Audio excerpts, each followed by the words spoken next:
Hello everyone, welcome back to my YouTube channel Technical Rajput blog. Today I'm just telling out the latest essential new updated and important information regarding the new mail about the education mismatch or a job application form added. So May and June batch candidate have receiving this mail. If you have received on this mail, you can also comment on my comment section. So essential latest update. So before watching this video, you can also visit my Telegram group. In a description box, I have mentioned my link regarding the about the job opportunities or different type MNC company updated. So let's go to the video and watch the video.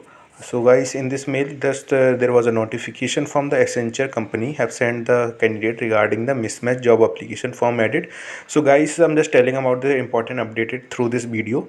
Candidate have receiving the education mismatch. So those candidate who have just filling their background verification, those who are uploading the document, you can please check it at least 3 to 4 times before uploading your documents, because this time company is not taking as a granted, because company have sending the email be regarding the mismatch of a documents or something you have not uploaded your unmasked Aadhaar card or PAN card or a provisional degree. So in this mail they have just mentioned about we have reactivated your job application edit form.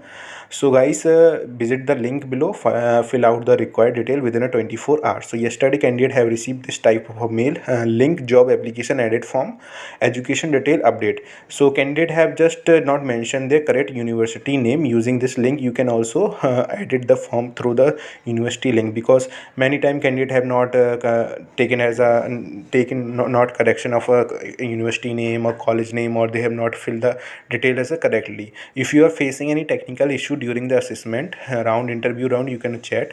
So guys, kindly do not share your personal information, registration link, OTP, login ID, assessment credential and password. So guys, I'm telling through this video also, please don't share with your link, because many candidates in my comment section have just said, sir, I have just shared my link to other candidate with my friends. So guys, please don't share with you another person to your link, because they want one link is activated from your only one site. So candidate, they are just sending their link to with their friends and share. So guys, this is the updated from the 13 May candidate batch, and June also was candidate who receiving this reactivation for your added form, so application form. So guys, those who have receiving this information, you can also comment on my comment section that he or she received this updated for updated. So guys, don't do it again, because just before uploading your document, please check it once and twice again. So thank you guys for watching this.